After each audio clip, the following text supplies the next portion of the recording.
and welcome to the Service Operations Podcast. I am your host, 𝗍𝗏𝗀. Our guests are from different industries and functions. They will share their experience, strategies, and the changing landscape to help you take the service operations of your business to the next level.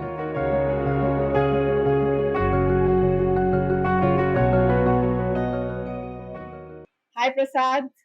Welcome to the Service Operations Podcast. Thank you. I'm looking forward to a very interesting conversation. You're starting from, handling customers in the service industry, and now that you're an executive coach, it's all about handling people. Today's discussion will have around that. But just to get started, tell us a little about your journey from handling customers to handling executives. Sure. Thank you. Firstly, thank you, ma'am, for allowing me to come here and share my thoughts. So it's always a pleasure to talk to you, right? Same here. So right after graduation, I joined the banking industry and I started my career as a customer service officer. Right at the beginning, call centers were something which were booming at that point in time. So I was lucky enough to join with one of the most prestigious banks as an officer. So in a year's time, I was given an opportunity to handle a team, so as a team leader. So that helped me understand, not just how to handle customers, but how to handle a team who's handling customers. That was a big thing for me at that point in time because I had no experience of handling a team. Post which I moved to handling a larger team, a region, rather than after handling a member of 10 members, then moved to handling a team of almost around 50 people, handling a western region in a different bank. That gave me another exposure, right? It's not just about looking at the operations, but also looking at the way, the strategies are done, right? To take care of the customer experience, to take care of service levels, take care of escalations, managing processes, building policies as well. Then I moved to another position which was trying to take care of the pan-India role where the team size was again slightly larger, around 300 to 400 people based out of Bangalore, which was again setting up a call center right from the scratch. That was another great experience for me, handling teams across different zones, handling customers across different regions. This was a turning point. I came back to Mumbai and I was given an opportunity to start customer service as a unit, for the whole organization. This organization which I worked for was only a sales-based organization and never had customer service as such throughout their 23 years that they were in the industry. It was an NBFC. That was a turning point to build something right from scratch, right from hiring people to setting up offices to creating process notes, policies, systems, taking all the stakeholders along and making sure that they are all aligned with what customer service is all about. And my last stint was in Singapore with another bank. It was all about project management and all about technology as to how do you create those systems behind what the customer service officers look at. So all this while I was at the front end in operations, giving feedback to technology, but this is now I was there at the back end, now taking requests from them and trying to create those systems. It was a different ball game altogether, and now I could understand the pain of technology as to how they were creating systems which will enable the officers and the customers, right? So that was again a paradigm shift for me. When I was creating that whole customer service team in the previous organization and when I was in Singapore, that's when I learned that my skills as a coach can be more useful. And when I got trained myself as a coach, then I became a coach myself. And now when I handle executives or leaders across different industries, it again becomes a different ball game for me, because now I am not here to give them solutions, but I am here to tap into their mindset and figure out what they can do differently, and also in the process learn for myself. Right from being a customer service officer to handling a team, which became my strength, and then over a period of time I realized my passion that this is something that I can further use and help others develop themselves into leaders. So yeah, that's been my journey throughout. I was looking at an ad and they were looking for a customer service head. Ran into, I think, at least one A4 size paper, and it had all possible skills that any human being can have. For example, MIS analytics, handling stakeholders, managing this, managing people, managing processes, setting strategy, doing policy. It's not something that's considered or a glamorous role, if I might just say. But the point is that there's a lot that is required, and and it's all about people. Three sets of people that immediately that come to mind. So one is the customer himself. What is the kind of mindset that is required, and how should a person really deal with it? Because see, there are situations where people avoid speaking to customers. Where the rubber hits the road is when you're talking to the customer. This is a very, very powerful and a valid question when it comes to the mindset, because that's where people start missing the point, right? While one can have the skills, one can have the knowledge about how do you do or what do you do, but if you are not in that mindset when you are handling customers, that can actually derail a lot of stuff, right? So my experience from the from my learning which I had, right, from handling customers on the phone to taking escalations to creating policies and then systems, and then now handling leaders who are then in turn taking care of customers. One word that comes to my mind is to have a very open and a growth kind of a mindset, where you're not coming up with some fixed concepts and then becoming rigid about it, right? Really remaining open to what is possible, right, throughout. I think that is what my take would be. If we have to start training people in mindsets and starting to coach them on mindset, it will be how do you remain open to the different possibilities that can come forward, especially when you're dealing with customers. Yes. So for example, let's say if a customer service officer or an escalation officer or a team leader, let's say, is handling a customer, they may have been trained in certain processes and policies, right, now basis which they are now starting to handle, and then there are systems which have been created to take care of that. But there is always a possibility, for example, if a customer comes up and asks for an exception to be done, right, because you have been hardwired that this is the process, this is the policy, you keep ranting the same stuff over and over again, rather than pausing, holding back, and then saying, okay, what is the customer trying to tell me? What is he really wanting? What is he really needing from me? And then tweak your questions and more listen more, rather than keep saying the same thing over and over again, right? And I remember one such instance, to be very honest, something that I learned while I was an officer, which is this bank allowed us to do that, give a lot of empowerment to us. I think that is the key word here. While I was handling this customer, and he was asking for something which was not mentioned in a process, and he was really, really irritated with what was happening. Okay, after listening to him and after telling him this is what we could do, this is what we couldn't do, at some point in time when I could see that he's not just budging off, he's not going away, I then said, okay, give me some time, let me go back and check what I can do differently. And this is what actually helped, right? Had I been continuously saying that no, this is how it is, we can't do anything, it would have definitely turned into a very bad escalation, again causing a reputational risk. When I went back, that's where a manager said, okay, let's take an exception, let's do something different. And we took approvals, took that exception, and helped that customer get what he wanted to get. I think the more early people realize these things, that their exceptions can be made, depending upon what the customer is asking for, what is he needing, I think then you are now becoming open. That's where what I meant by saying having an open mindset and not becoming very rigid with whatever that you want, right?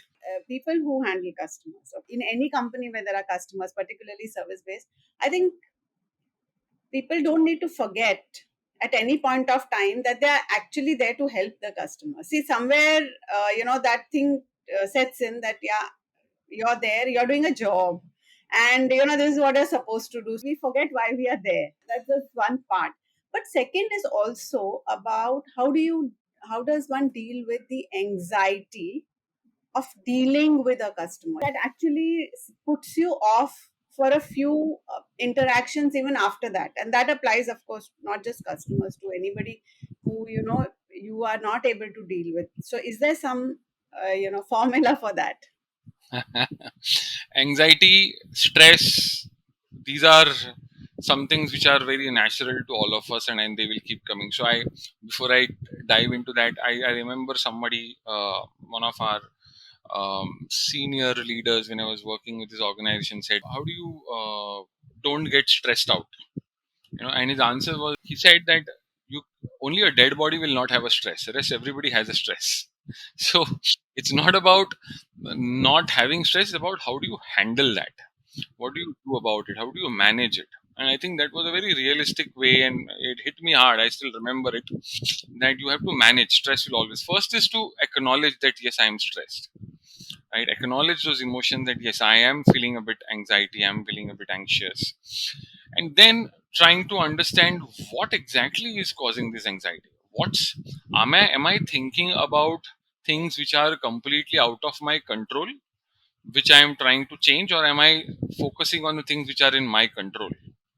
And most of the time, even when I coach people right now, it is their focus is on things which they can't control. Right? What will the customer think?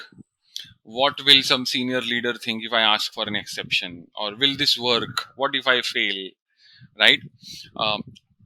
All these things, if you now think these questions, you don't really know what the customer is going to think, or what the leader is going to think. So you are thinking and focusing on those aspects which are absolutely out of your control, and that is automatically going to cause stress and anxiety, and it's going to only increase, and you keep going into those cycles.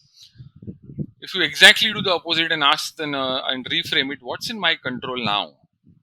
What can I do which is in my control, which can help move things forward? And that is what will start reducing stress. So the answer to your question is that formula or something is asking this very simple question: what's in my control? Right? And I quote this Stephen Covey from 7 Habits. He talks about the circle of influence and circle of concern, right? Concern, I think and then we forget about that, and then we again get into the whole thing, because the biggest damage, and it's not, I think it happens, we can talk about any work situation, could be happening in life also in general, but in a work situation, anytime that you get stressed, there's another 2 hours that you really waste and don't do productive work after that. That's also a damage that it's bad for you, it's bad for the environment in general. Managing stress, I think, is a very key point. Managing anxiety, managing stress is very important. Absolutely. And I know this is one formula which will, according to me, whenever I have taught this or whenever I have coached people and I have used myself, this is one concept that has lived with me throughout, whether it's personal life, whether it's professional life. Questioning what can I do now which will make a difference, what's in my control, which I can change something. That is something which can be really, really helpful. So this is now why we're talking about one set of people, so it's about dealing with angry customers or dealing with customers in general. The second set of people, now there's, because it's all a people game, okay, and when I say people game, I think how we think as humans is what we are going to put in technology. So we might have the best of technology, but unless we understand this relationship, we'll not be able to use it well. So now this next set of people is, as you become a manager, and we see this happening, it is an issue also in a way, that when you're by yourself, you may be an excellent, and then the moment you start handling a team, you're not doing a good job, because that's when you're handling a team, and that applies to every level. So you might become a manager, but you may be a very good team leader but not a very good manager, and as you move up the ladder. So there is a lot to do with managing and dealing with people. So what is your take on that? Again, since I have moved through those ranks myself, right, I can relate to what you are asking. Handling customers, you start getting into the details. You start getting into that operational stuff, and you're so passionate about it, right? So the moment you move to a team leader level or from a team leader level to a manager level, because you are hardwired to constantly look for solutions, you immediately start jumping into the moment people start asking you something, right? So I think the shift here, and I use this analogy when people you move from an individual contributor like handle customer directly to handling a team and then manager of managers. How do you move from the dance floor to the balcony? Right? I think that analogy can shift the mindset part of it. It's okay to be on the dance floor sometimes, but how frequently do you also go on to the balcony and have a larger picture view, right? To see really what are the patterns, right? What's really happening here, which you can then go down the dance floor and start making some changes rather than only looking and getting involved and consuming yourself. I think that is one of the shifts, to start taking a look, stepping back, trusting people that they will do their job, you taking slightly a backseat and looking at the bigger picture, right? And getting yourself involved in more of planning, more of making, thinking about processes, challenging certain processes, doing those root cause analysis, not just solving a problem and solving the escalation, but also figuring out why did it happen in the first place, right? How can it not happen once again? Where else can this problem occur, which you can start fixing? I think that changing the mindset, again, going from that solving that urgent and important stuff to focusing on what is important, right? So there is a complete change of mindset as one progresses, and I think that's very important. There's a lot that one needs to change in the mind to move and become, be there. Yes. Because also what happens is, because this same person has moved from an officer level to a team leader, he feels he has a lot of knowledge which he wants to share, he or she wants to share, right? He wants to tell people, and which is a good thing, feel important as well, right? So that attachment is still there, and it's not easy to give up. It's not easy to let go what you have done so well and because of which you have been promoted to the next level, right? And when people come to you for help, you feel it is your responsibility to help them. And again, it's not easy, so it's easier said than done. But I think that is where the shifting needs to start happening, that we start trusting people more, right? I think that's the word that I would use. Start trusting people more that they can do the job, right? And then how can we slowly and steadily move out of it and start looking at the other aspects of the business? That shift, it comes with practice. I don't think there is anything else magic formula there. You have to practice those things. What also happens is that the people around still look at you as someone who was at that particular level, so they are not able to see you at a higher level, and so the expectation that has to be managed. A very critical part in any organization is managing stakeholders, and it has to be done at every level. So what is now, from the mindset perspective or from dealing perspective, how do you think this should be done? This is, I think, by far one of the most difficult things which I have also encountered during my tenure. While I have worked in the same organization and moved up the ladder, and then at some point in time, I have moved to a different organization where I had no clue about those stakeholders. So I can talk about both these things, how it has impacted me. So one of the things which I would say did not do it right, and that's what my was learning, was to start building relationships with people across the organization, right? A lot of people, especially when they move up the ladder, they don't spend or invest enough time in building relationships with key stakeholders, right? In simple terms, we sometimes call them as networking as well, right? People miss out on that, and I see that a lot, especially with seniors. They have reached a level by doing what they have done well, but when it comes to going out and talking to people, they are missing that part, and then it actually hampers their growth. It actually hampers the stakeholder influencing part as well, because they are talking to people only when there is a need. So it becomes very transactional approach, right? I think that is first mindset shift that what I would recommend, which I did not do, for a lot of time, and then suddenly I realized this is becoming very important, is that the moment you start going to a next level and where you know your key stakeholders, don't just talk to them only when there is a need, or only when there is a transaction, or only when there is a when you need their help. Even go otherwise and have chats with them, build relationships. So what you're saying is that one is what you do as a position that you occupy. So you're occupying a position and then you are dealing with people. The second is there is something which is you're actually building a relationship, which has got nothing to do with position. It has got to do with you as a person, and the your stakeholder is also a person, and then how you deal with those people. I'm not so sure at this point while I'm talking to you as to what percentage wise how it works, and whether you can really influence it, because influencing stakeholders also requires more than a relationship. But definitely a relationship forms a good base. Yes. So this is the base, I would say. One is building a relationship is the base, because what something, again, a phrase that we use is first connect and then try to correct. Right. So if you're not even connecting with people, at an emotional level or at a very basic level, and then when you start interacting with them, it doesn't work. More often than not, then you will not see that influencing happen. Because remember, it's not just about you influencing them, it is also you have to be ready to be influenced by them. It works both ways, right? I cannot say that I only have to influence. Sometimes even I need to get influenced by what they are trying to say. And how will that happen? Only when I build that relationship, only when I connect with them. So that's the base. And I think once you have started doing that, the next shift in the mindset is, again, because we are at the customer service end. Let's say people who are primarily at the customer service end, they are facing the customers and they are facing that heat. Okay.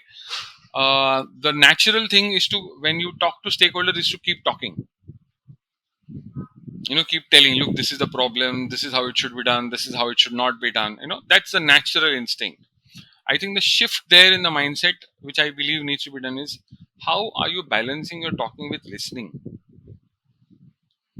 Are you also listening and checking what that stakeholder is trying to tell you? Why is that stakeholder behaving or doing things the way they are doing till now? I think people miss that part of not really listening to what the stakeholder wants to say. I think when you start listening, again, that's where the connection starts happening more. So the shifting the mindset from talking to also balancing it with listening becomes very important. Those, I think, building relationship and listening, building your listening skills, these two shifts, I think, can do a lot of wonders when you are trying to get influence. Because remember, when you are also listening, you may also get to know something which you probably were not aware of, and you may change your opinion because of listening, right? And that can also make a lot of difference. Most of the people who I talk for two reasons. One is, services. It's something that I'm very passionate about. And second is, I also try to understand that what are the difficulties that people face, and is there some way of, solving that problem? And what people say is that somebody is not listening. At most levels that are operational in nature, they don't make the changes. They are not listening, but they don't resolve the problem very fast, because people are not able to cut across and get their work done. What really happens is that then they start living the way it is happening. And then that really becomes very heavy to carry for a long time. Eventually, a person buckles. Always when you're wondering why that spark is not there, why that energy is not there, because it's all, gone, and it's got wasted. So do you think at, say, a manager level, or, at a level where people are dealing with things, there are any tips you can give where, they are able to manage the stakeholders better? Apart from the two things that I mentioned, is building some knowledge around what is happening in this other part of the organization, right? Because again, when we are so consumed with what we are doing, we are kind of masters there, right? We really don't go out of that comfort zone and try to figure out what is really happening in this other department as well, right? I think taking that step out of your comfort zone, investing time in figuring it out what are the different parts of the organizations really doing. That's point number one, right? So again, where I say going on, talking to people, listening to them, having understanding what their processes are. The second thing which people may probably want to start doing is not just look at their own organization, but also going outside the organizations, figuring out what are the other competitors doing about it. How is competition dealing with different things? Again, people miss out on that. Today in the hyper connected world, this is a third thing. A banker cannot just remain say that I will only talk to bankers. It's not going to work any longer. You have to go and talk to a technologist, you have to go and talk to an e-commerce person, you have to go and talk to somebody else from a different industry. How do you then diversify your network to figure out what is really happening in these different industries, different organizations as well?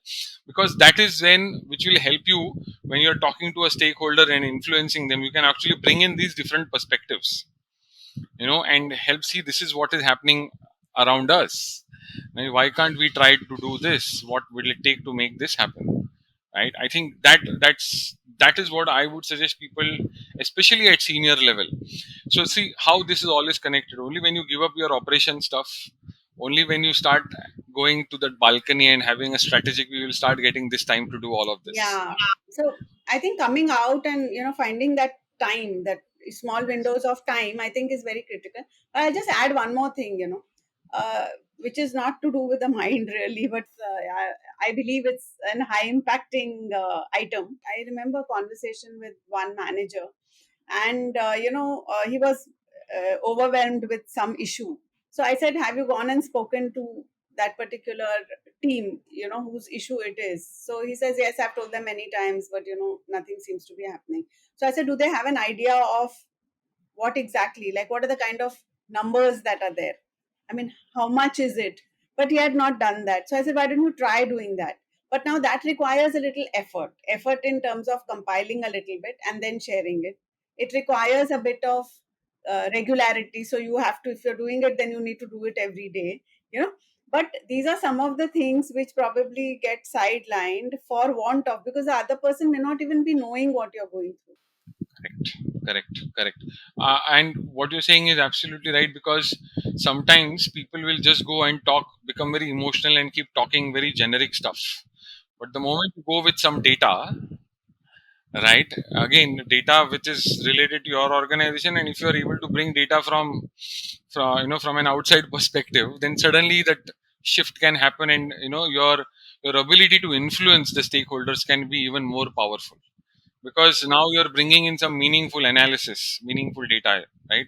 I think that's a very valid point. You have to start digging into what are those different data points which are proving what you're trying to say, and not just becoming emotional and intuitional basis what the customers are telling you. Yeah, not anecdotal. And one is not anecdotal, and the second is that they don't listen is absolutely a not done thing, because probably you don't listen and you don't really give them what they want. A service manager, leader of all. So there is pressure from three fronts. Okay, one is of course what the other people in the company do to the customer. The second piece is about what the team does. So the pressure from the team. Managing, it's not just an action of managing, but there's a lot that comes, people's aspirations, the kind of infrastructure you have. And the third one is the pressure of the senior management, the management of the company itself. So a person who's in this kind of a position is like completely compressed, stressed, anxious, call it whatever that you want, right? What would you suggest to someone in this kind of a situation? Again, a very valid question. I can relate to that, being into all these positions throughout the career. There's an interesting thing, when I was learning to become a coach myself, and a very interesting concept around neuroscience that we came across, right? And I'll explain that in a very layman's language. So when we evolved as human beings, there was this, the first brain that was formed. Today we call it a limbic brain or a mammal brain. That was the first brain that was evolved, right, in human beings as we evolved. And that brain, which still occupies a little part in our complete brain, is actually responsible for our emotions, whether we are upset, sad, angry, very happy, all these extreme emotions that all of us get. That's the part of the brain, the limbic brain, which controls that. And then as we evolved, and became more and more logical, there is a brain which forms this part of our head, which is called the prefrontal cortex. That takes care the larger part. Now that brain takes care of the logical and the whole rational thinking, right? Now your question is to, when a person like a service manager who is surrounded by these different stakeholders and constantly under stress, very clearly what is happening if this person is under stress is his emotional brain, the limbic brain, is activated. That is actually hijacking the rational brain. Okay, and that's where he's or she is under stress. Okay, now one of the ways which we have been taught, and that's what we coach people on as well, is to, how do you start controlling this emotional brain? Because as a human being, I am going to be emotional. I mean, it's not that I can never show my emotions. You will, and that's an important part, to show those emotions, right? But how do you really manage that? How do you really control so that it doesn't hijack your rational thinking, your logical thinking, right? One of the ways is to acknowledge that, yes, I am feeling bad, I am feeling upset, I am feeling angry, and literally by acknowledging that emotion, you're actually, scientifically, you're trying to cool it down. So, imagine the limbic brain is popping up like this when you're under stress. When you start actually acknowledging or doing some mindfulness activities, just sitting and not doing anything for 5 minutes, or for even for 2 minutes, just observing what is happening in front of you, or just listening to whatever the noises are there in front of you. All you're doing scientifically is keeping that limbic brain a little bit silent and allowing your prefrontal brain to take charge. I think this practice, if people across all levels, as we said, right, only dead bodies can't have stress, rest everybody has stress. Whoever is going through this, whether it's an officer, it's a service manager, or a leader, I think this practice can actually help to calm yourself down, and then think logically, think rationally, and then take your next step. So that would be a practical element. It's a very simple thing. You don't have to do into some 5 or 10 or half an hour meditation. This piece every 1 hour also, if you do, just take 2 minutes, be mindful, present, and then take forward. It can make a tremendous difference. Yeah. So this is an of course, this requires a separate podcast altogether on how to manage the brain or the mind. So now let's come to the interesting part. The work that you're doing now. What do the leaders or people who are working in senior positions, or people who are in the corporate world, what are the kind of issues they come to you for? I mean, work issues. What are the kind of solutions you help them find? This is an interesting one. While it's been now around 6-7 years that I have been coaching leaders across the globe, I think some patterns that I have seen personally, which keep coming up over and over again, is these leaders who come for coaching, they are typically a very high achievers, right? They're high performers, they're high potentials primarily, which organizations nominate them so that they can develop themselves further. One of the common themes that I have seen here is, despite they being high performers and high achievers, they have this feeling that I am not good enough. Right? There is still more that I can do. There is still more that I can do. Right? So this constant feeling that I can still be better, actually causes a lot of anxiety and a lot of stress to them. So 2-3 things that I observe which they want to work on is, how can I remove this self-doubt that they have about themselves? Because they also start getting into a tendency of criticizing their own self. beating themselves up a lot for every small mistake, right? I think that is one area which clearly comes up through various assessments sometimes that we do, or even when I talk to them, I start getting that feeling, and then they have this mindset of being perfectionist. Everything has to be perfect, right? Which adds more pressure, right? So I think this is one thing that keeps happening. And then when we start talking about that issue or that particular problem area, what they realize is they are making a lot of assumptions about themselves, either about themselves, and they are making assumptions about the people around them. And these assumptions then, over a period of time, because they are not getting challenged, nobody challenges these assumptions, they start becoming their beliefs. This is how it is, right?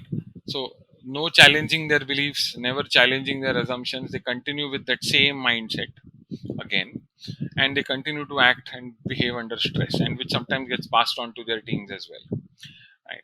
So the thing that we arrive over a period of time during this whole process is, how do you learn to start challenging your own assumptions by asking yourself, whatever am I thinking, how do I know it is really true?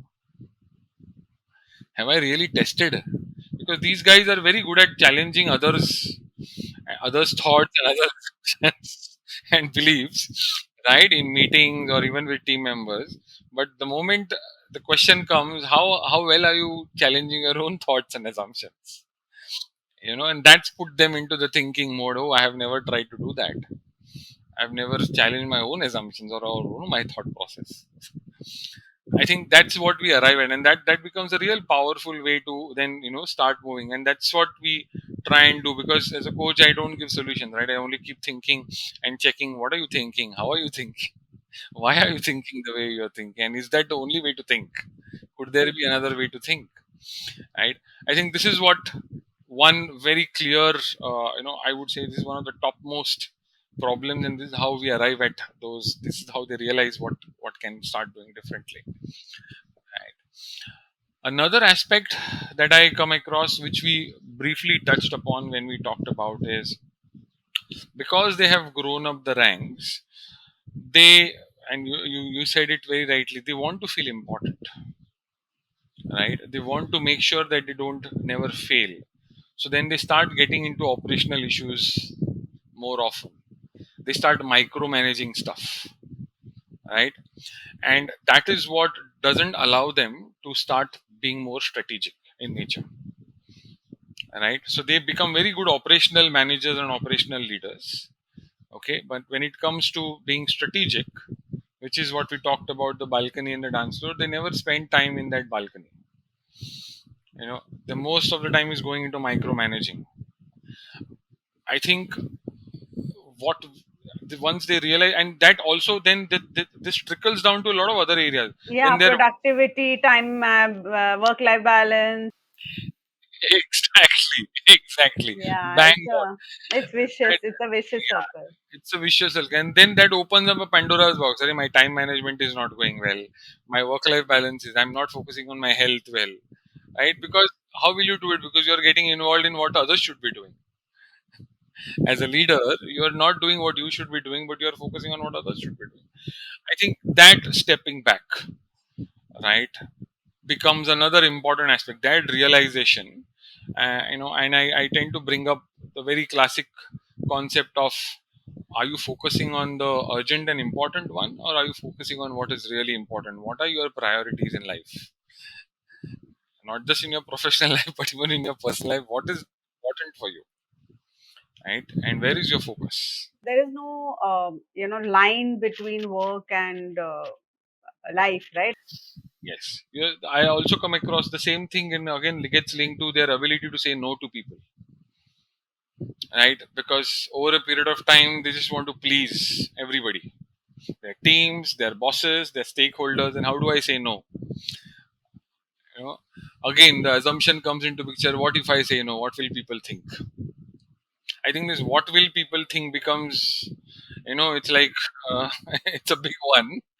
And then when I ask the same question, so what do you think people will think? How do you know that? Have you ever asked? The answer is no, I have never asked. This is only my thinking. Right? The risk taking on yourself reduces as you move up the ladder, because now you don't want to take any risk. You reached over here. This is a position. Yeah. Yes. Let me just, Yes. protect it. Correct. Protect it. I think you used the very right word. Protect it. How do I not let go of things? Right? I think that let go part becomes very difficult when people start moving. And I think once they realize that through these conversations, that's when they start opening up. That's when they start empowering others. Moving, stepping back, those things start happening very well, and then it start reflecting in all other areas of life. Sometimes they realize that's what they are doing with their children as well, unconsciously. Right? It's all interrelated. So very, very interesting, Prasad. It's been a good conversation, and I think there are a few takeaways from this, because I think getting stressed under pressure and burnouts and things like that, they happen everywhere. People who are in service based industries, the pressures are different, and with the way things are changing, the uncertainty as well as the shifting of work is also that adds to the pressure. Absolutely. And, So and I very. think one last thing which I want to tell ma'am here is, the ability to actually be kind to yourself, because in service people are very kind to customers. They're very kind to their own team members. Right? So they become a kind of a giver. Right? It's a service orient, right? We talk about service mindset. So how can I help others? I think sometimes people need to also help themselves and ask for help, which people miss out. So how do I become more self-compassionate? How do I become kind to my own self? Right? It's okay to make mistakes. I think people miss out on that point, and that further adds to their own stress. They don't speak out much, right? Especially if you're not somebody who's an extrovert and you are kind of a private person, people will then keep it inside, which will further keep adding to their own anxiety and stress. Thank you so much, Prasad, for your time, for sharing your experience. And the best thing is that it's hands-on experience, because you've gone through these, various levels. Thank you. Thank you so much.